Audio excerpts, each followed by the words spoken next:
they asked me to prepare an intro. That's why I had to write those many lines. Otherwise, that photo would have done actually. So that's a typical boy stuff. Basically, you get one decent photo and try to use everywhere. So that's that photo of mine.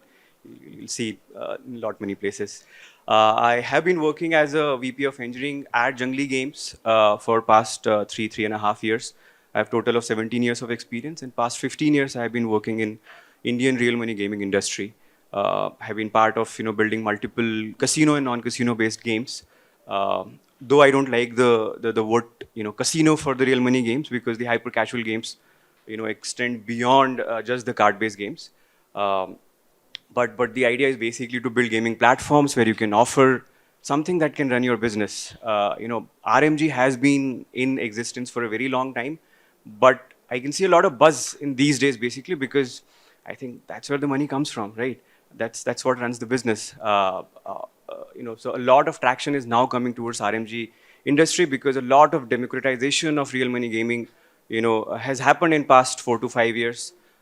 Big names like Play Games, Junglee Games, Dream 11, MPL, they have made their name public, and now the stigma around putting money to play real money games is fading away, or there are, people are okay with playing money for online games.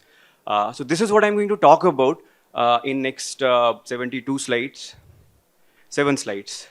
Uh, where how the real money gaming has evolved over last 15 or 16 years. What were the initial challenges and what is the market cap right now? The end goal is basically to identify what could be the next big RMG game for the hyper casual gaming market. I'm not going to talk about fantasy. It's more about the hyper casual games. Fantasy is not exactly a game. Basically, you make your team and wait for the match to finish to get your scores done. I'll be covering primarily, how Rummy evolved and why Rummy became so big, and what other games we can try in the hyper casual, gaming market that have the potential to make it the next Rummy. Right. So I'll take you through the journey of Rummy. Uh, as I said, the number of slides are very minimal. I'll try to speak more and present less visuals, less disturbing as this one.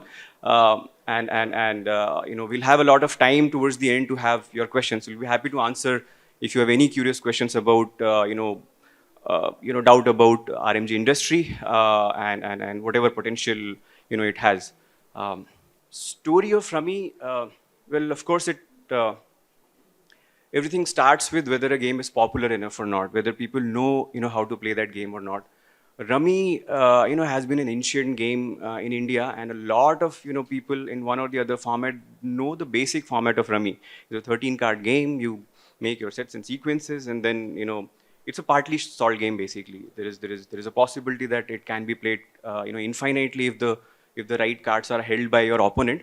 But eventually, it makes a contender for the RMG because of its popularity. There is very lean learning curve. If you try out Rummy, even if you had played it years ago, it'll take a few minutes basically to recall what format we're talking about and what format of game is being offered. So the first reason why Rummy made it so big was it was already popular when we wanted to offer it.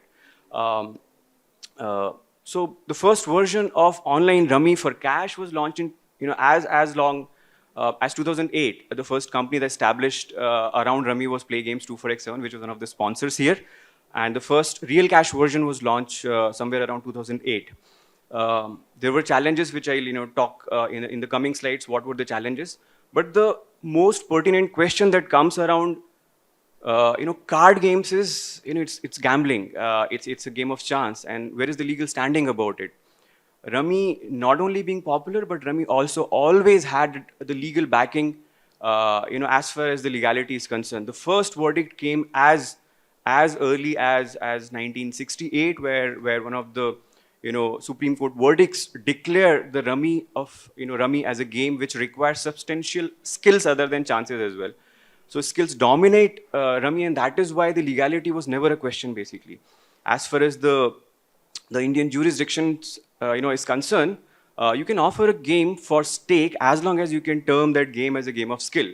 So Rummy always had that legal standing that it is a game of skill and it can be offered for stake.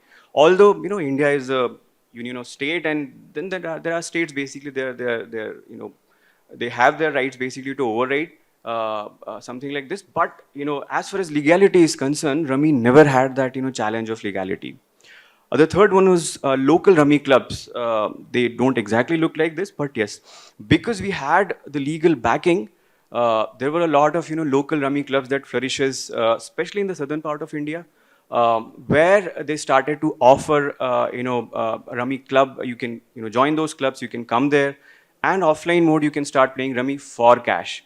And this started in 70s, and it flourished under 80s, and that's what gave a lot of confidence to the real money founders to try out rummy for Indian market back in 2006. Poker was already popular back in 2005-6 in US. That had a lot of lot to do with trying out something similar in India as well, and that's where thought of offering it for online. I'll take you through one more slide where how the market penetration is. Can you move to the next slide? Okay. Um, as I said, that the very first time when Rummy was offered, it was as early as 2008. If you talk about technology evolution, in 2008, Chrome was merely launched. Nobody knew about Chrome. The dominant browser was Internet Explorer 6, the horror. The game that we used to build, we used to build on ActionScript 1, 2, 3. They were evolving and mostly Flash games, Flash-based games. Windows XP used to be the prominent operating system. Broadband speed back in 2008 used to be 256 kbps. So that is where the first version of Rummy was launched, and around these technical challenges. Um, there was no guarantee for a high-speed bandwidth. I know you guys love Internet Explorer 6, but that's what it was basically. We had to struggle around porting it to the right platform. Desktop was the primary platform where it could have been offered, and that's how it started. The real revolution started to happen when Android came into picture. Around 2012-13, when it started to gain a lot of prominence, um, that is where the very first mobile website for Rummy was launched in 2014. Around 2015, the very first Android app was launched. And the biggest milestone for the real money gaming industry, I would say, happened somewhere around 2016 when Geo launched. And that changed the whole game for adaptability of real money games across Indian public, where they started to get cheaper data, they started to get faster data, more reliable internet connectivity. The handheld devices gave access to users who can access those games in their toilets as well. So that's where it happened. They can play games whenever they want, wherever they want. 2016 was a landmark year where when Geo launched, a lot more real money companies, real money gaming companies started to flourish back then. Uh, as of March 2021, as per the official government data, the revenues filed by various real money gaming companies, just the market capitalization for Rummy is over 5,000 CR in revenues. That big this market is basically. People don't realize the potential, how big it is. But once the data is out, you guys can, imagine what kind of market cap you're talking about just for one game, Rummy, which has made it so big. Now I'll talk about why Rummy worked as a business. Because see, just merely being popular does not mean guaranteeing success in terms of business. We're making game not for fun. As an indie game developer, also when you're making a game, you want to make it as a success as a business unit, right? So there has to be some elements which would have made Rummy successful, and I can talk about few elements basically that made Rummy as successful as it is. Can you move to the next slide? Cool. As I said, the very first element that added Rummy towards its success is it had a very lean learning curve. Pretty much, a larger population knew how to play Rummy. So when the offering came, the learning cost, whenever there is a new game, one of the biggest friction, to port that to a good business unit is basically to make people learn about a game. If you build a new game, you worry about there are frictions within the game, learning, there are, various screens, various, game flows, and you don't know whether user will be able to understand your game in, each of those states or not. And that's what was not a problem with Rummy. Everyone knew how to play Rummy. Even if it is ported online, Language was not a problem because rummy cards are, printed in English. I mean, I haven't seen any local language, printed rummy cards, so people can understand. The vernacular, was not a problem because, you have a registration screen, and pretty much every website used to follow the same registration screen. It had a lobby, it had the offering, the prices. So, it did not require us to be a content rich offering where we had to focus a lot on making people learn not only the game but also the product offering. So that was one of the biggest winner for us. Second part is the gratification window for rummy. If you play a 13 card rummy, usually the game finishes within 4.5 minutes of time. What it means is that if you are putting your stakes for a game of rummy and you're choosing the right format basically which lasts for one deal, you only have to finish it or wait for 4.5 minutes, and that is when your prize realizes, which makes it addictive is not the right word, but interesting, I would say, that, you can keep on trying. Even if you're losing, basically, you can keep on trying another game. So this gives an edge over any other game, basically, that has a longer gratification window. If a game is lasting for half a day versus if a game is lasting for 4.5 minutes, probably someone who's busy in their life, they would want to try out a game. They would try out a game that lasts for a shorter version, basically. And this is, I'm talking about putting stakes and playing for it, basically, not the casual, free to play kind of a game. This is where, I would want to put some money and then see, what can I do best in those 4.5 minutes. The third and very important, point is that it requires brain, then reflexes. So a lot of, new games have been offered by multiple platforms where you tend to use your reflexes to win the game. Nothing against those games, but why they do not have a longevity is that a game like Fruit Chop, where you have to use your thumbs to use your reflexes basically to chop the fruits. Eventually, what happens is, and scientifically also, that when you grow old, your disposable income increases. If you are disciplined enough, it will increase.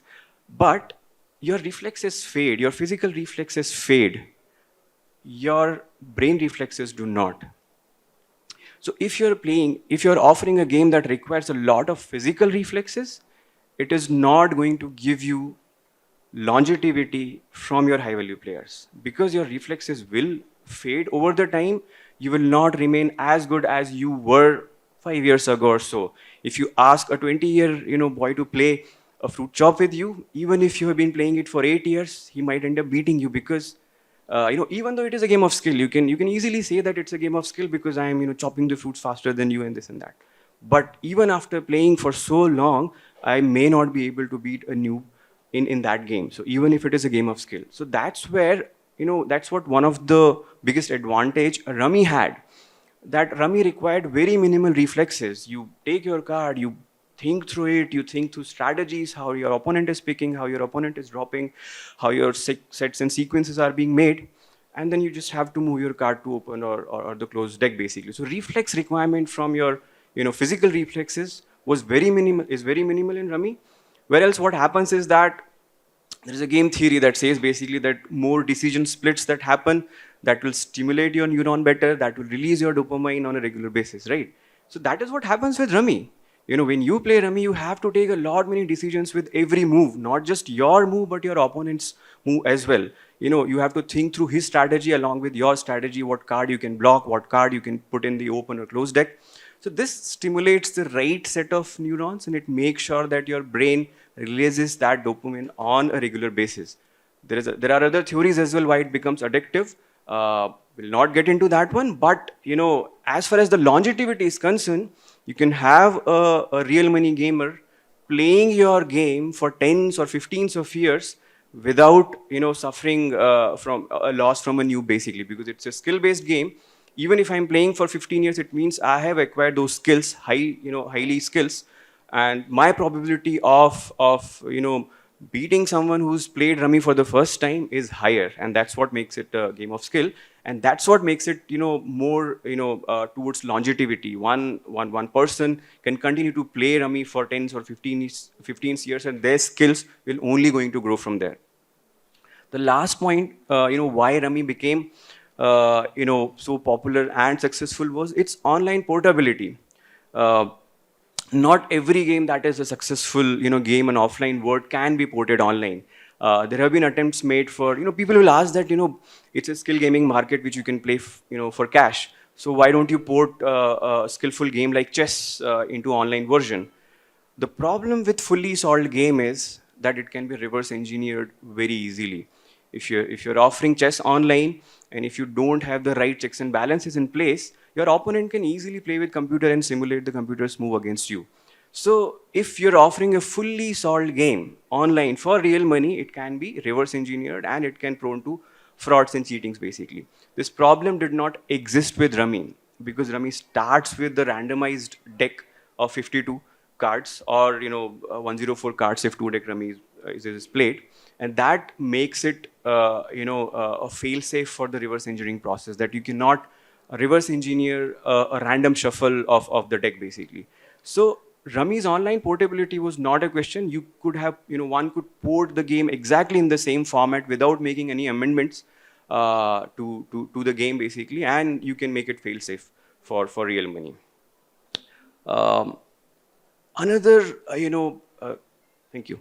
Another, portion that worked in favor from me is that because it's a turn-based games where two or more players can play turn by turn, it is very easy to port for a tournament format, which can go on a knockout basis. So there are multiple tournament formats basically that run for, AAA games as well. But eventually what happens is that why knockout format works is basically that you can attract a lot of liquidity, you can make them play for longer for that tournament, and you can keep on shuffling the prizes, and eventually you can make the final prize pretty lucrative. Junglee Games offered a tournament of 215,000 concurrent players a couple of weeks ago. That was the largest, tournament ever offered globally for any kind of a game, basically.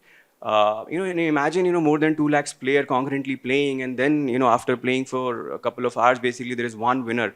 We can collect, that pool and then make the prize lucrative.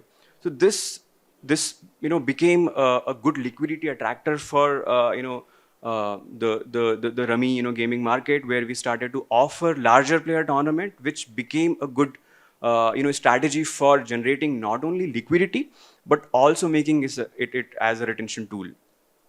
Okay, let's move to the next slide. Awesome. So eventually, if we talk about what ideally a real money game should look like, right? These are the elements that a real money game should have, which can make it as next Rummy.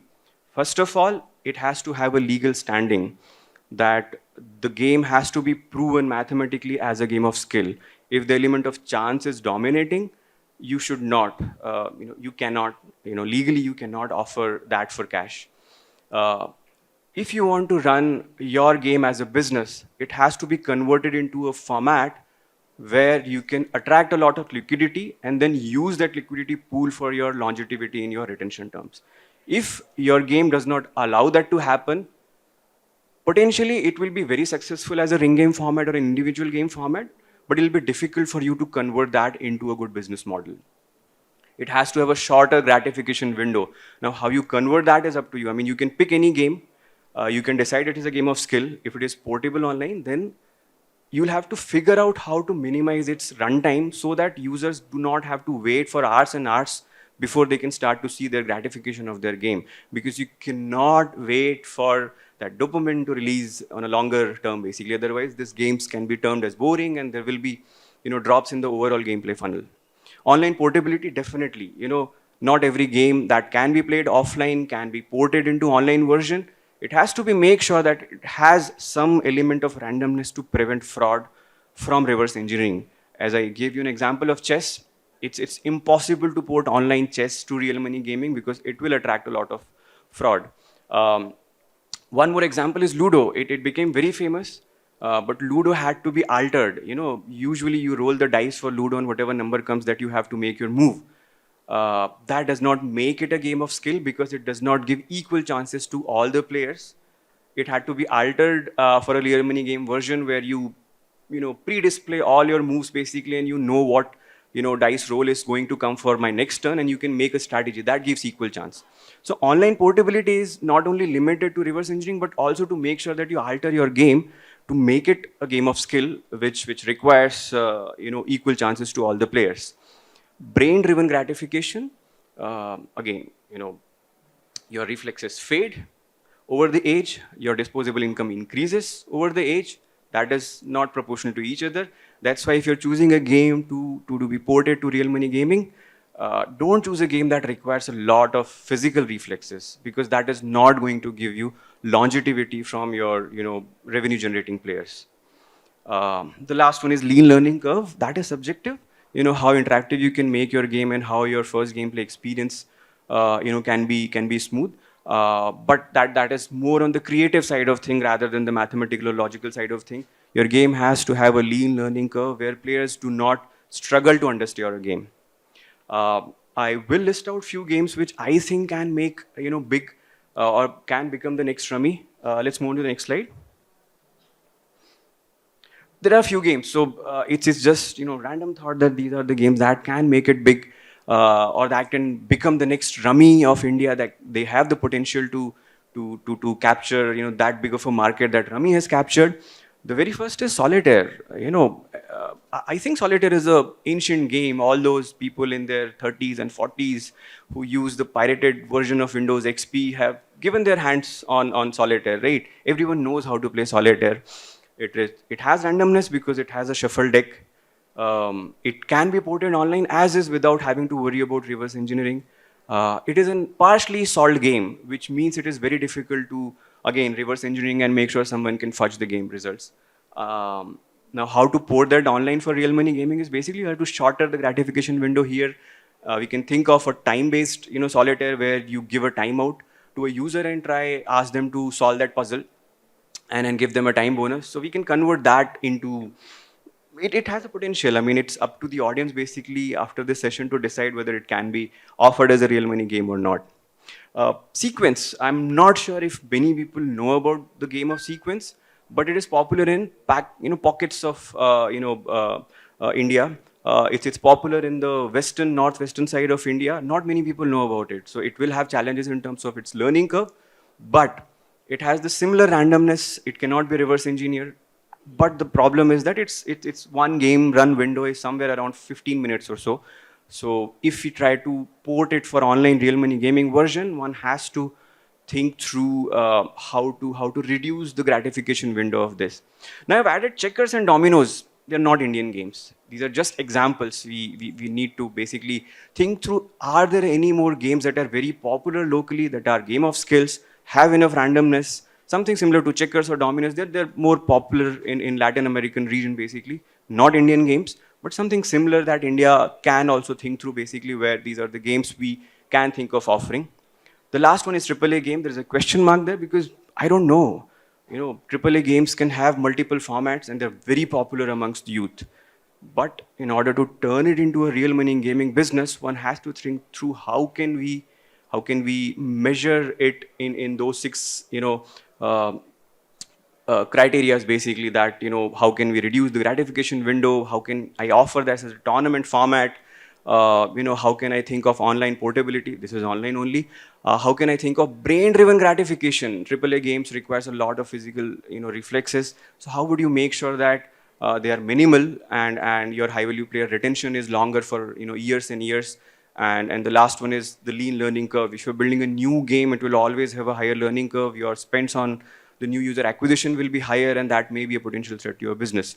So that is what you need to think of. These are just random thoughts. I'm not going to develop any of these games, but if I do, I'll make sure that we are taking care of those six criteria that make a real money game successful. Yeah, that's it. I said 72 slides, but it's over in 7 slides. I would be happy to take any questions if you have. I think 28th September, there is a verdict that Google Play Store accepted real money gaming in Yes. Rummy and Fantasy Cricket. Fantasy. How about skill-based games? So Google Pay is also experimenting around when to allow. It took a good 16 years for not Google Play. It took about 10 years to accept the real money games in India at least. They were dead against offering any real money games in India. What has paved way for the real money games in Google Play Store is a lot of support from government as well. In the last budget, if you guys have noticed that gaming has been recognized as one of the growing business sectors. And what favored Rummy and Fantasy is that they have High Court and Supreme Court verdicts in their favor. Rummy, they have Supreme Court verdicts at least 4 to 5 in favor of that. For Fantasy, they have minimum 2 High Courts verdicts that are in favor of Fantasy. So that gave Google a good indication that it is going to get regularized sooner in future. And they're also experimenting. They have a very stringent compliance requirement. Whoever ported their game into Play Store, they had very stringent, KYC requirements that you cannot allow a user to play game unless the KYC verification completes. So they're experimenting around the compliance, and eventually it is showing, it is indicating towards this industry getting regulation, regulatory bodies nod. But same thing happening in real money gaming. I mean, skill-based real money gaming as well, like MPL does and Winzo. Yes. So they are the examples. But Yep. are they allowed there to? So as I said, that this is an experimentation mode where we have to make sure that we are offering only the cleaner games, basically cleaner in terms of where the court verdict is also backing them to be a game of skill. Because there is no regulatory body, it is very difficult for Google also to identify what game should be allowed, what game is actually a game of skill or not. That's why they're going ahead with Rummy and Fantasy. That those games have codes backing with them. No other game as of now has code backing with them. That is why they're experimenting around these two games. One more question. Sure. It's regarding payment gateways. So nowadays the payment gateways stop giving their services to real money gaming, even though it is not from Google Play Store. So, what's your thought on that? They haven't actually. So there will be some conservative payment gateways. There are some banks basically that are more conservative. Can't name right now, but they are still very hellbent about not giving their licenses or support to the real money gaming industry. But there are government banks like SBI. SBI does not have any issue in giving their gateways to the real money So gaming you're industry. talking about the directly connecting with the banks. I'm talking about the cash-free, Razorpay, these kind of payment Even the gateways. aggregators cannot land you to certain banks basically because those eventually your gateways are going to connect to the bank and then they're aggregators only. So it's the bank's direction that you are not supposed to offer your service as an aggregator to the real money gaming companies. So it's limited to few banks, not to gateways actually. But they stopped. Cash-free totally stopped. They are not giving any services Maybe to. for some other reasons, but if you list out all top 5 other payment aggregators, be it Razorpay or BillDesk or Tick Process or Times or whatnot, basically Visa, everything accepted. Maybe for other reasons, cash free would have stopped, but that's not the case basically for other gateways. Means we can run it, right? Yeah, yeah. Okay. Thank you. Hey, hi Abhishek. Hi. First of all, a very insightful session. Thank you. So, among youth, we see the games which are famous. I'm talking about the games like PUBG, Call of Duty. This is more famous among uh, l- late millennials and Gen Z, right? And this RMG games are relatively more known among uh, early millennials and those folks. I would say, if I'm not wrong. My question is one of the things why we see Gen Z being more connected on this sort of games is because in real time they are also engaging with each other verbally via chats, via voice chat, and all not. Right. But when we see RMG games, this sort of functionalities are relatively less explored. So what I want to understand is what is the rationale behind it, and do you think including this sort of functionality will help RMG games or not? So RMG itself has been a very conservative market because it is unregulated and just people want to play under the carpet. Second is basically when you're playing for stakes, we would want to create an environment for you where you can play seriously. And that, I don't disagree with you that, these experimentation should be carried out and they have been carried out, especially around, chat features, and they turned out to be not so great when we ran an A/B experiments around it. People still want to focus fully when their money is on stake.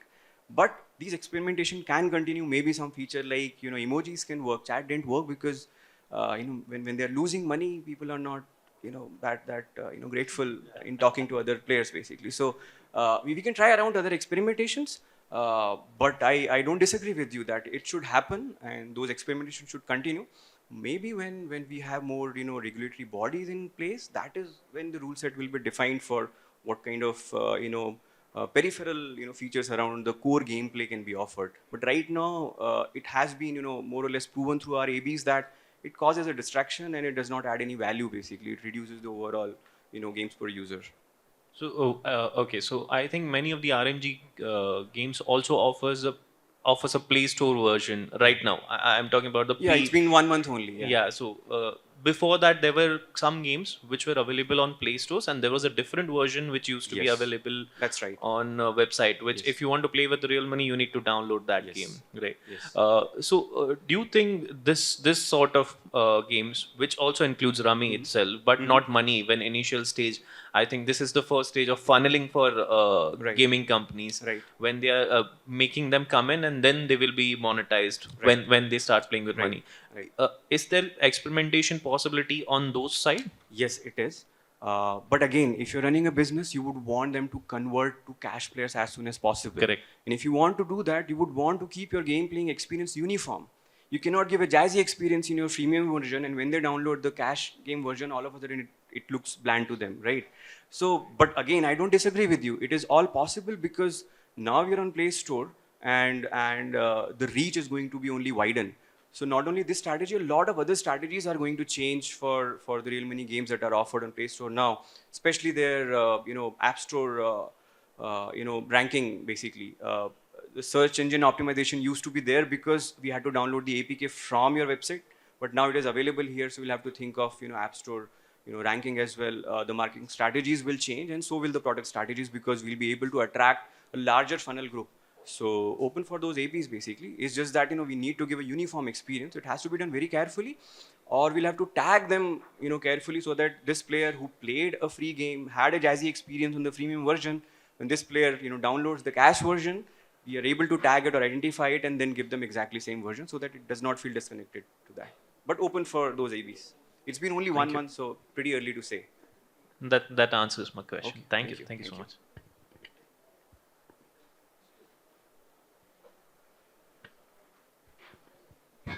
Hi. Hello. Yeah. So basically, we are claiming that it's a skill-based game, but most of the states are banned legally. So, is this affect like funding for any companies wanna go market something like that? It does not. It's not most of the states. Out of 35 Yeah, states, 5 to 6 states. 5 to 6 states are banned basically, and But those are and major, they've major been reopened. states. They've been reopened as well. It happened with the state of Kerala. It happened with the state of Tamil Nadu. It happened with the state of Karnataka. Yeah. All three high courts gave a verdict in favor of Rummy Federation that it is a game of skill, and they reopened. So this will continue to happen. The first block happened as early as in 2012, where the Mahalakshmi Club in Tamil Nadu was banned. Yeah, correct. So there is a lot of political reasons also for backing and not backing Rummy as well. Don't want to comment on that one, but this is continue to happen. There has never been a year basically where we don't have to worry about it. But what we don't have to worry about is basically that as long as we are offering a game of skill, the constitution backs us basically to run our business for that. Yeah. You can always challenge any state we want basically, and because we have a lot of preceding judgments from High Court and Supreme Court, the likability of getting another favorable judgment in favor of Rummy is higher. So that's what the case is. Any market, any business that comes and disrupt the market will always fail such legal hurdles. But that's not the case. I mean, it's been 16 years since this RMG industry is flourishing. We're talking about regularization, so it's in the right direction. These are small setbacks. Hi. Hi. I mean, extending to what Sure. my colleague has said. So, in few states, this Rummy has been banned. Yeah. But still, 90% of them guys use fake GPS and they start playing the thing. Isn't illegal? So basically, when you're offering your services, you have to guarantee that you're doing your best to prevent it from happening, right? You have your GPS, it is as good as you're entering an exam hall with someone else's ID card. The liability lies with the player basically in that case, as long as we are guaranteeing that we are doing our best. So we have our GPS detector that detect the location. Then we have IP-based, location. Then we have KYC verification. If a user is producing the fact or the evidence that all these belong to non-blocked state, there is very limited we can do about it. It's the forgery that user is committing. We have done our best and we audit it very seriously, and we have all the audit data. Whenever it happens, we can present that this user proved himself or herself to be playing from a non-blocking state. We can show the GPS coordinate, the IP address, the KYC data. When Andhra was not blocked, there was a blurred line between Telangana and Andhra. Andhra was not blocked, Telangana was blocked, and because the states have historical significance. A lot of folks from Telangana used to produce their KYC from Andhra and they used to play. But as far as our product offerings is concerned, we made sure that we will follow these rules. If someone is breaking, despite reading our terms and conditions and this and that, despite knowing that it is banned in your state, the liability or onus is on user, because we have done our best technically to prevent users from playing a blocked state. But still, from the back end, team know that these guys are not playing from. No, we don't. We don't. If so, we will look at the data and see that this player is playing from a non-blocked state. For example, someone is playing from MP, but he's sitting in Andhra, but his GPS coordinates are fake basically, and there are no guaranteed solutions available as of now that can detect the GPS, faking. We try that. We have a lot of libraries that have blocked those fudging softwares basically that can change your GPS locations. But in the back end, we will look at the data. The data will prove that this player did not play from a blocking state. It's impossible for us to know, where you're sitting unless, any of the data shows that, right?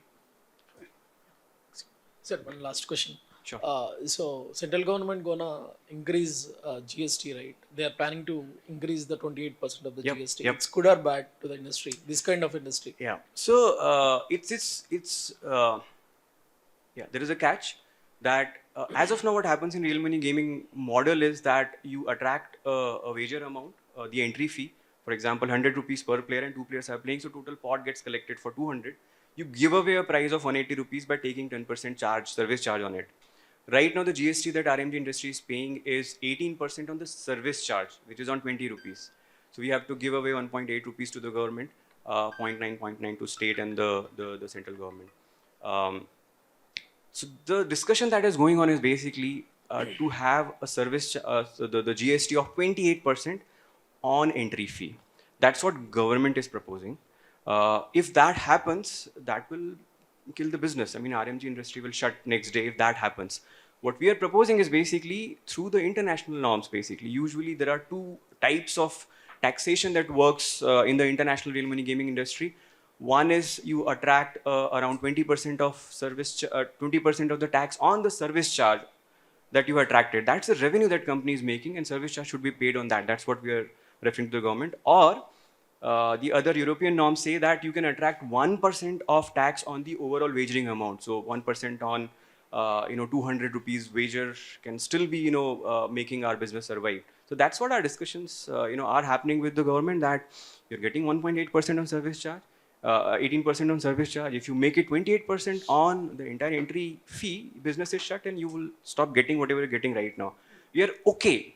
It's okay basically if it increases from 18% to 28%. It is still a 55% jump on what we are paying, but that can be adjusted. What eventually will happen is that your total entry fee will become 200 rupees. We'll still give 2.8 rupees instead of 1.8 rupees to government. So still the business will remain sustainable if as long as the tax is on service charge, not an entry fee. And this is something which government also understands pretty well, and that's why there is a delay in that decision as well. So I'm sure the good sense will prevail, as it always has been.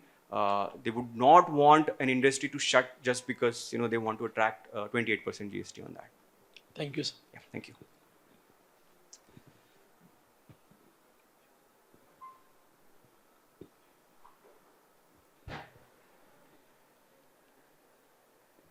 Hello. Hi.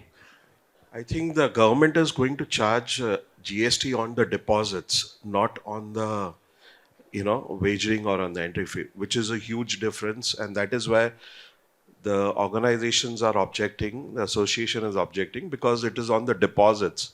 Because if anybody does a deposit of say 100 or 1000 rupees, and then on that 28% has been charged, and if that individual doesn't play or carry out any activity yet, when he demands for any withdrawal, there will be a deduction of 28%, which is perhaps a negative for the industry. No, that was one of the proposals basically, which I don't think under discussion anymore, because that the math is pretty simple. If you charge on deposit and user is even not playing, it's a lose-lose for user and company and for everyone actually. So that discussion was one of the points, but I don't think it's been carried out anyway. Right now the concentration is on whether to charge GST on entry fee or on service charge.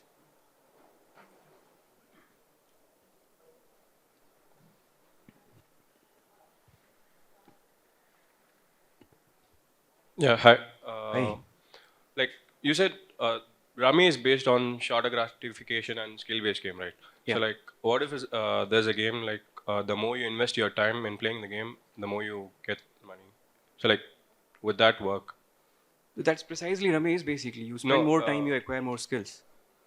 But what if like most of the people do not develop those skills at that time? Like within like there's a probability of like 30% of being more skilled, and the rest 70 just give up and close the game. So like, what if there's a game that the more you invest, like 3 to 4 months, if you keep on just playing, and you'll obviously increase skills, and the money you make is more than. So as a business, you'll have to think of gratifying the users during the learning curve actually, so that they don't leave. It's more of a product side creativity thinking or the marketing strategy, that how can you make sure that these users are retained on your platform despite not attaining that much of a skill. So it can be ported, but it depends upon your business strategies, that how will you make sure to hold that player onto your platform for larger retention. The learning curve is the challenge basically, so you'll have to handle that.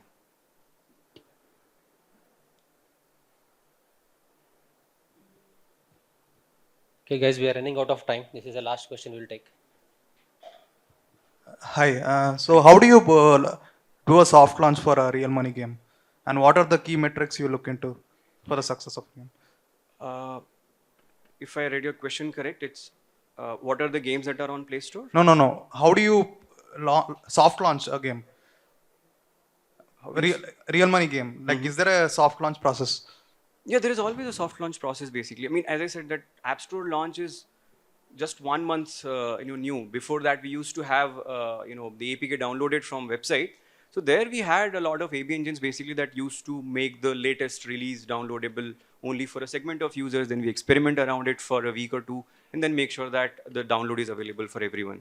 For App Store, the Google provides the AB feature already, where you can expose it to a limited segment. I can take one last question. It's 5 minutes left. Okay. Hi Abhishek, thank you for the lovely session. So my question is, how do you see Rummy market or the market size in the Indian segment for Rummy growing in next coming years? It's a good question actually. So despite being 15 years, the tabbed audience that has internet literacy and they know how to play Rummy is limited to 30-35%. We are yet to tap the T2, T3 cities. Primary target has been in the southern part of India and to T1 cities where it generated most of the revenue. So focus was always on running the business, getting the top line right. But now we are focusing on going T2, T3 cities. Although I talked about it does not require that level of going vernacular, but wherever we can go vernacular, maybe on the first screen basically, where we engage them in the local language, the communications channel can be in the local language, whatever opportunities we are getting, those are being explored to tap the remaining 60% market, which is still untapped. So there's still good juice for next couple of years for Rummy itself.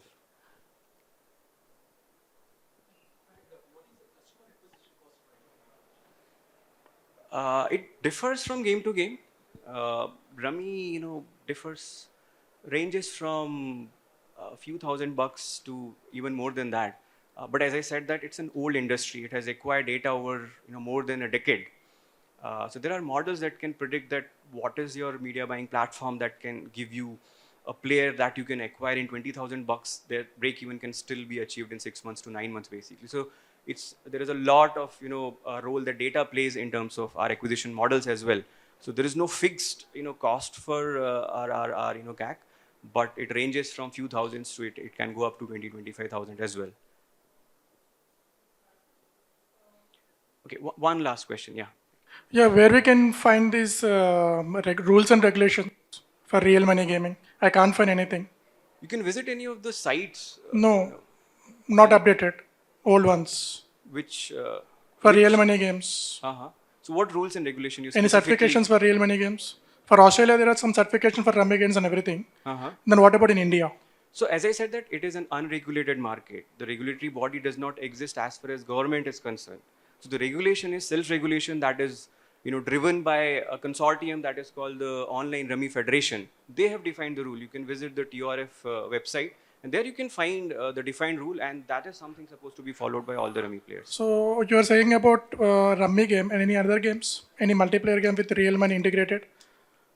It's rummy as of now, as I said, that there is no game that has made bigger than rummy as far as the hyper casual RMG market is concerned. No, there are some other games also, but we are getting problem with that payment gateways. We are not getting any permissions. So again, for gaming, particularly for payment gateways, if you try for any payment gateway, gaming companies they're rejecting. That's it, without any reason. So as far as I am concerned, I'm not sure what payment gateways those are.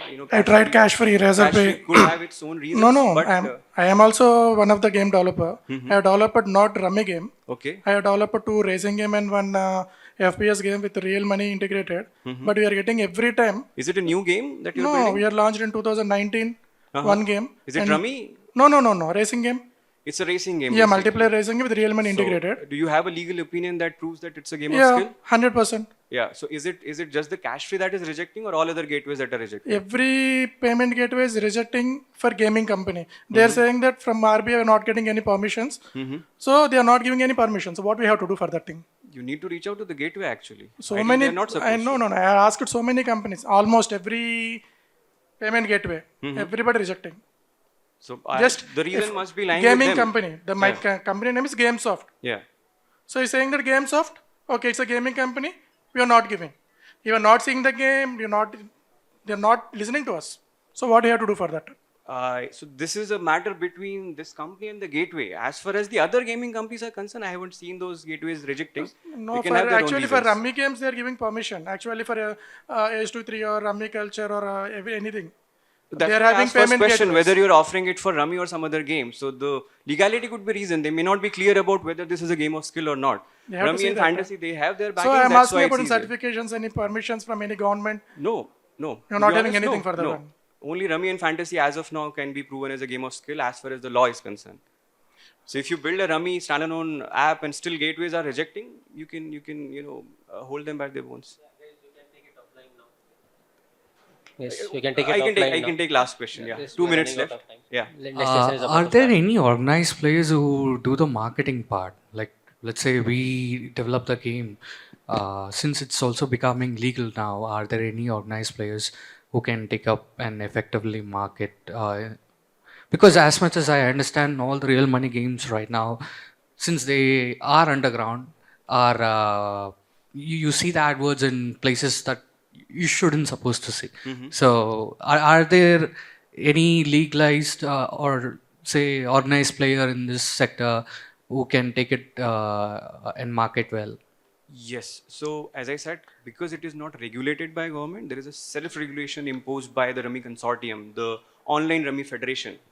There are guidelines, about marketing as well, that where you can market, what you can market, what content you can have in your advertisement or not. So all those guidelines are there in the Online Rummy Federation website that you can go through, and that whoever is part of that is bound to follow that. If someone is outside that federation, because it is self-regulation, imposed by that consortium, it's very difficult to control other players basically. Once the regulation comes from government, we'll have a very clear guideline, and issues like, getting the ads on the wrong websites will not be there. The issues with payment gateway, that will also, will not be there as soon as the government regulation is in Got it. picture. Thank you. Cool.